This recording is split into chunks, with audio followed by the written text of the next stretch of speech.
सोना खरीदने वालों के लिए बड़ी खबर, कीमतों में आई भारी गिरावट। अगर आप सोना खरीदने की प्लानिंग कर रहे हैं तो आपके लिए बड़ी खबर है। देश भर में सोने की कीमत में गिरावट दर्ज की गई है। देश की राजधानी दिल्ली में सोने की कीमत 400 रुपये घटकर प्रति 10 ग्राम 91,250 रुपये रह गई है। गुरुवार को 99.9% शुद्धता वाला सोना 91,650 रुपये प्रति 10 ग्राम के भाव पर बंद हुआ। 99.5% शुद्धता वाले सोने का भाव 400 रुपये की गिरावट के साथ 90,800 रुपये प्रति 10 ग्राम रह गया है।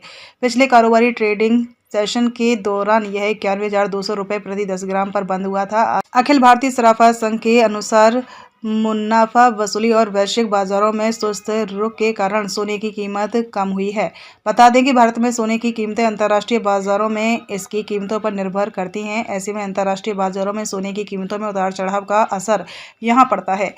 इसके पीछे वजह यह है कि भारत में सोने का उत्पादन सीमित मात्रा में होता है और इसीलिए सोना इंपोर्ट करने के मामले में भारत पूरी दुनिया में पहले नंबर पर है। ईटी के रिपोर्ट के मुताबिक एचडीएफसी सिक्योरिटीज के कमोडिटीज के वरिष्ठ विश्लेषक सौमिल गांधी ने कहा, व्यापारियों के मुनाफा वसूली और अमेरिकी डॉलर में तेजी के चलते सोने की कीमतों में गिरावट आई है। अमेरिकी केंद्रीय बैंक फेडरल रिजर्व के अध्यक्ष जेरोम पॉवेल की अमेरिका में विकास की धीमी दर और महंगाई पर की गई टिप्पणियों के बीच सोने की कीमत में कुछ गिरावट आई है। सोने की कीमत में लगातार दूसरे दिन गिरावट के साथ ही चांदी की कीमतें भी गुरुवार को बंद भाव 1.2 लाख रुपए प्रति किलोग्राम से 1.700 रुपये घटकर 1,300,000 रुपये प्रति किलोग्राम रह गया है। इस बीच मल्टी कमोडिटी एक्सचेंज में अप्रैल डिलीवरी के लिए सोने का भाव 493 रुपये घटकर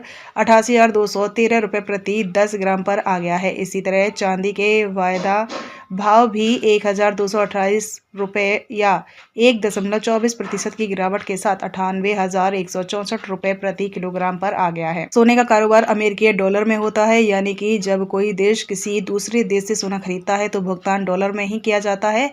अब जब दूसरे देशों की करेंसी के मुकाबले डॉलर मजबूत होता है तो सोना खरीदने के लिए देशों को ज़्यादा कीमत चुकानी पड़ती है। अब जाहिर सी बात है कि जब सोना खरीदना महंगा होगा तो इसे कम खरीदा जाएगा। इसके चलते सोने की डिमांड कम हो जाती है और इसकी कीमत घट जाती है।